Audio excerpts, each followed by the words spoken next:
My male 33, brother 37, has a son, my nephew. Ever since my brother started dating again, he's been dropping my nephew off at my place to stay for days. I didn't have a problem with that, but I had to work, and my living situation didn't allow me to watch kids. Everyone in the family doesn't help, and my brother uses this excuse to dump my nephew on me and go out for dinner/parties/holidays. I was getting tired of his one last favor I promised nonsense. I tried to find a solution. I yelled at him. I blocked him. I called him a bad father, but he just doesn't care. And with his girlfriend in the picture, the issue got bigger, obviously. I found myself feeding, cleaning, helping with homework, talking to school. I felt like I was my nephew's dad. I was only doing it for my poor nephew, but I decided enough was enough. My brother begged me to watch my nephew for 2 weeks so he and girlfriend can go to a winter resort to snowboard and ice skate and enjoy the mountains and fresh air. I said no. I have plenty of work and I can't take my nephew in. My brother insisted for days and kept begging, again, saying no one wants to help or take responsibility. I decided to ignore his calls and hope he'll stop. Yesterday, I grabbed some coffee and went to work immediately because I was late and I already had a long day ahead of me. I got a text from my brother telling me he and his girlfriend just left for their vacation and that he dropped my nephew off at X supermarket and I should go pick him up and take him home with me. I was absolutely stunned. I kept reading the text over and over. I was so angry he started calling and I decided to text him no and wait, hoping he'll realize this was a bad idea and turn around and pick his son up or have another family member pick him up. But 15 minutes later, a massive amount of missed calls and texts from family calling me names, telling me that it's my fault my nephew is waiting at the supermarket parking lot and demanded I go pick him up and take him to my house. I lost it. I called the local police anonymously and reported that there was a kid left in the parking lot. Next thing I knew, the police took my nephew. My brother came back and canceled the trip and was being questioned along with his girlfriend. My mom and the family are livid, saying it was my fault and I should have picked my nephew up. Now I caused my brother trouble, claiming my brother already took my word and thought I agreed to take my nephew, but I showed them the text that he deleted, which made my brother more guilty. My family calls me an idiot when they wouldn't take my nephew in, but expect me to do that helping for so long. To add, my nephew's mother is deceased. My brother had a girlfriend who was a very generous and kind person, but she left in 2020. Now he's with his current girlfriend, who in my opinion is a toxic person and irresponsible. I think what I did was harsh, and my brother is having issues now. But I literally couldn't take it, especially after the family kept blaming me, basically saying it's my fault, as if I'm responsible for my nephew more than his own dad. You are not wrong. You helped when you could. You couldn't. Your brother decided to call your bluff and abandon his child because he just had to take a 2-week holiday with his new girlfriend, who is also a massive idiot for letting this happen. Just because your brother doesn't want to be a dad doesn't mean you have to step up for him time and time again. You did the right thing. That kid needs a solid home life. Block all family members blaming you. They're unreasonable, and your brother is beyond irresponsible. He deserves to have his kids removed permanently. The untold emotional damage he's doing due to the frequent abandonments must be enormous. I feel terribly for the nephew. As for you, you absolutely did the right thing. And hopefully this poses a huge wake-up call to your brother. You are not the idiot here. You are not wrong. Wow, he's a terrible, absolutely unfit parent. And it's frankly shocking anyone would take his side and have a problem with you at all. He abandoned his kid. That is absolutely more than worth calling the police for. The consequences are entirely his own fault. And with the family blaming you instead, it's not hard to see why he turned out so badly. I hope he loses all custody. If that happens, you did the kid a favor. That kid deserves a real parent. The brother saying, nobody wants to take responsibility for my son? What on God's green earth? Also, traveling. Right now? It's a bit less shocking when you imagine a family that raised him to have no accountability or sense of responsibility. I'm betting he's somebody's golden child. So I'll preface by saying me and my husband have vastly different taste in basically everything. For the most part, it doesn't matter, but we clash heavily when it comes to food. Before we met, I basically never ate out, drank nothing but water and unsweetened tea with the occasional juice, and ate mostly vegetarian, always pretty healthy meals. When we started dating, I started eating out a lot more because that's what he always wanted to do, and I'm honestly easily influenced. I learned pretty quickly that he doesn't like anything that includes anything other than a variation of meat, cheese, and starch, rice, bread, pasta, potatoes. Not a single vegetable other than corn, no dairy except butter, no fruits, no grains, nothing. He also hates a majority of seasonings. I ended up adapting my cooking to suit his taste, occasionally making myself healthy sides, but it bothered him, so I mostly stopped. I tried to at least have healthy lunches or choose healthier options when eating out, which was still regularly. Eventually, we had a daughter, and now that she's getting old enough to eat with us, I'm pretty much done with how we eat. I don't like eating like this. I've gained weight and feel out of shape. My body feels awful, whatever. And I don't want our daughter to grow up not eating anything healthy and substantial. So I stopped agreeing to fast food and made him only get it for himself and started cooking nice meals again, which he, of course, hates. I've begged him to at least try and find something remotely healthy he likes eating. Quite frankly, my food doesn't even taste healthy.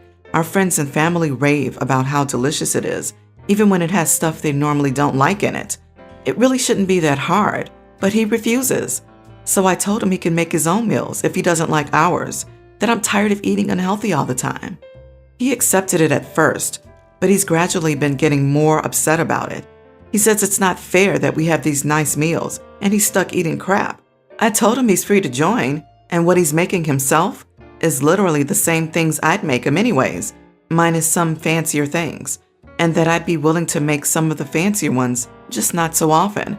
But he says it's not the same, and he wants nice healthy meals like ours, and it's not fair that he's being excluded. I told him unless he's willing to let me add spices and vegetables to the meals, I literally can't make him nice healthy meals like ours. There's only so many ways you can make a meal with just meat and starch, and you can only make it so healthy.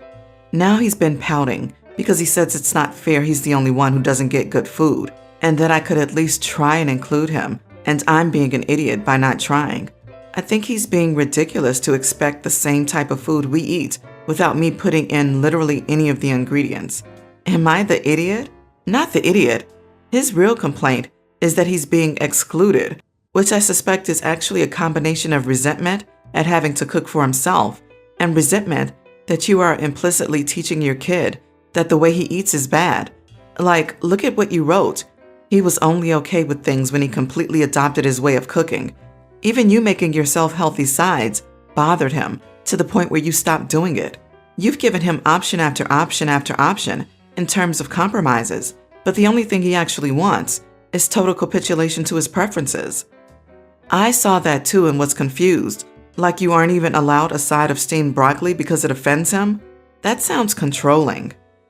You didn't give you or your husband's age, but I'm assuming from this that he's a toddler. In that case, it's okay for you to try to expand his palate, but kids are notoriously stubborn and picky eaters, and while that can be frustrating, you can't just let him go without food. As a small child, he depends on you to feed him, and it is borderline mistreatment not to prepare meals for him that he will eat. Oh wait, what's that? This is a grown man who is married and helped you produce another human being? Never mind then. As an adult human being, he is fully capable of at least trying one of these nice meals that you graciously cook for him, just like you tried for years to accommodate his taste in cooking his meals for him, mind you, to your own detriment. You are not the idiot, but you have 2 children. I play World of Warcraft, Classic. In this game, you get a group of 40 people together to kill bosses in a joint effort, and when the bosses die, they drop items that your characters can use. It's called raiding. Each boss can only be killed once a week, so once a week my guild and I get together to raid. What this means is that in order to prepare for a raid, I have to spend a significant amount of time collecting these buffs for my character, and our raid leader, the guy in charge, requires them in order to get an invitation to the raid. Oh, and if you die, that's it, you lose them. On to what happened. My wife and I live in a major city and had ordered food delivery. Our building is small, only one other unit. and it has a vestibule of the kind where if a door closes behind you, it locks. Typically, when we order delivery and the doorbell rings, I go downstairs to collect the food, but on the night in question, we were preparing for a particularly difficult boss encounter. They last 5 to 7 minutes. If you don't do the mechanics properly, you will die and lose your buffs, and potentially cause all 39 other players to die too. So right as we start the encounter, the doorbell rings, and she goes downstairs to get the food. As she was leaving, I told her not to forget her keys, but she did. So after collecting the food, she was stuck in the vestibule, with no way back into the apartment. Here's where I may be the idiot. This happens occasionally, hence why I told her not to forget her keys. When it does, my wife rings the doorbell in order to let me know she's stuck. On this occasion, when the doorbell rang, I ignored it until the boss encounter was over, perhaps 5 minutes or so. She was really upset and told me I was a huge idiot and that I was choosing video games over her. But she also knows that there is a huge time investment leading up to that 5-minute encounter. It's not like she was unsafe. The front door was locked and it wasn't cold in there. She just had to wait 5 minutes and then I went and got her. So, am I the idiot? This particular episode is not so bad, but the fact that you take this game so seriously suggests that when your wife says you choose games over her, she might have a point. This particular episode might just be the straw that broke the camel's back. You are the idiot. I am a former World of Warcraft widow. I didn't invent the phrase. It took a while to get my husband to realize that our family can't live our life around a video game. My father wasn't present in my life because he was always playing World of Warcraft.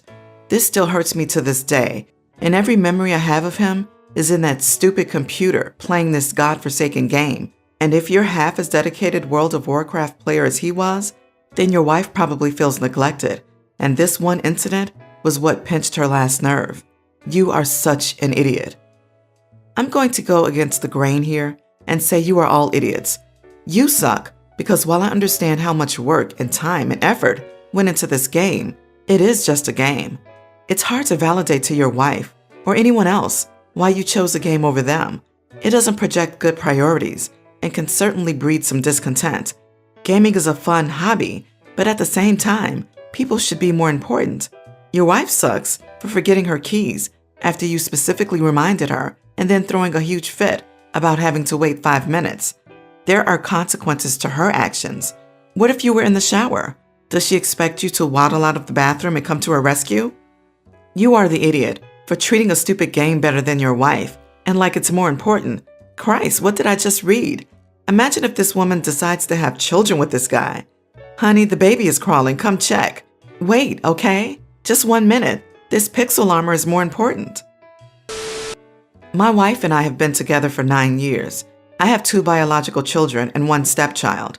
My oldest is 24 and out on his own working on his master's, while my second is 20 and enjoying her college days several states away. My stepdaughter is 19 and attending another school a few hours away too. Before I agreed to pay for any of the kids' education, I was very upfront with everyone that there were conditions that were to be met and followed or payments would stop. There were no negotiations to be made, and if that were a problem, they could take out loans. The rules are no sugars or drinking, no smoking, no getting pregnant or getting anyone pregnant, register to vote and vote, I don't care who for, no legal problems, maintain GPA 2.5 or better. All 3 of the kids agreed to these rules, and I've handled all of their expenses. My first graduated with no issue, and my daughter hasn't caused any hiccups either. However, the rules have seemed to be too much for stepdaughter. My wife sat me down earlier last week and told me stepdaughter had been caught with drinks in her room, and she was placed on academic probation at last semester's end for a low GPA. She had known for a while, but kept it from me. I told her that it was fine, but no more money. The support for me was done. My wife wanted to argue with me and claimed I was playing favorites. However, I argued back because my children hadn't broken any rules, so there was no double standard or favoritism going on. Our tense household became tenser this past weekend when my daughter called me to let me know stepdaughter had called her asking for a small loan. The loan was for a pregnancy ending. I confronted my wife about it and asked if she felt this was also a secret and if it was also me playing favorites. She knew about it as well and was pretty speechless about it. I don't know where all this went wrong. She never acted like this at home, but I know it's a lot of freedom to have when you're young. My wife doesn't want to send her the money because she's against termination, but I don't want a baby in the house. I'm too old for that now. Not sure how to solve that pickle. My wife and I have a prenup in place. The house is mine, and we don't do mingle finances. Am I the idiot here? You are not the idiot. I will get hate for saying this, but please let her get the termination. You will end up taking care of the baby and paying for it too. Also, how does your SO expect the daughter to go to college with the baby? She doesn't. She will demand to raise the kid for the next few years, so stepdaughter can focus on school and starting a career. You are not the idiot. My goodness. These are all grown legal adults we're talking about who agreed to a certain set of rules. One of them broke the rules, so that one gets punished, cut and dry. The bigger problem is your wife lying to you and effectively stealing your money for your daughter's wasted education. As for the termination, see my comments on adulthood. You get yourself into messes as an adult. You get yourself out of them. None of this should fall to you, as it couldn't be less of your responsibility. Okay, listen, you're technically not wrong, but you might want to consider that your stepdaughter is obviously dealing with something and heavily struggling if all of this is happening. You would be a much better father if instead of being cold and saying, rules are rules, you said, hey, what's wrong? Sounds like she could use some therapy and support, and I highly doubt her choices will magically get better if she has a baby and gets cut off financially. Talk with your wife about the importance of honesty, but also consider why she might have felt she couldn't come to you if she wanted to support her daughter, and you are so calculating about it. You all need to talk. Something is up here. Even before my wife and I started to think about kids, her mother wanted us to name a son after her father. Let's say the name is Sherman. It's not actually Sherman, but think of something equally generational or old-fashioned perhaps. The important thing is, from day one, I have absolutely hated the name. This past year, my wife and I welcomed a baby boy to the world. Hooray! But since the day we announced the gender, her mother ramped up the Sherman campaign. You might even say it was to the point of scorched earth. Luckily, my wife and I gave each other 10 no questions asked rejects when it came to names. Obviously, Sherman was the first to go. Ultimately, we named our son something we both really liked. Let's say his name is Alexander. Over the past few months, my mother-in-law has been a constant presence. In the beginning, that was a really nice thing. Having an extra pair of hands was a godsend. But you can probably guess where this story is going. With increasing frequency over the last few weeks, she's taken to calling our son Sherm or Little Sherm. She never calls him Alexander or Alex. The first dozen times I let it slide. The next dozen times, it started to grate on me.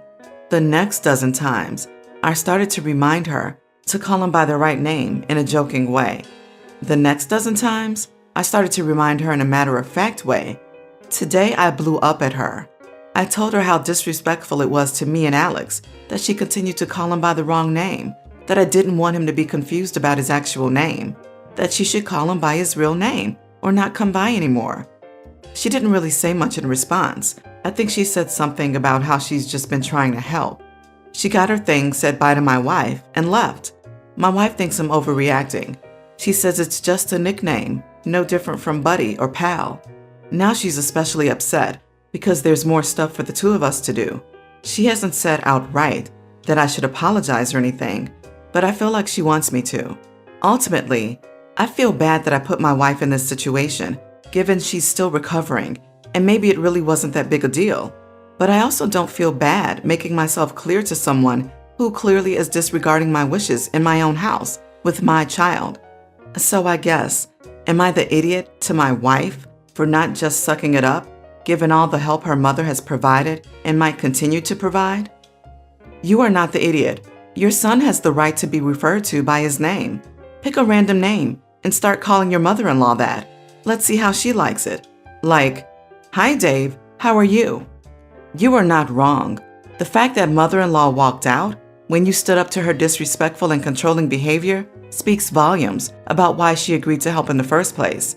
I don't think yelling was the best way to tell her your displeasure with her behavior, but you're allowed to feel angry and to display anger, especially after repeated requests for mother-in-law to stop. You protected your child from that disrespect and confusion, really. And if she can't get his name right, what other basic thing will she fail when around your child? You are not wrong. Full stop. Also, it sounds like your wife is more annoyed at losing the help than anything. Good luck with that.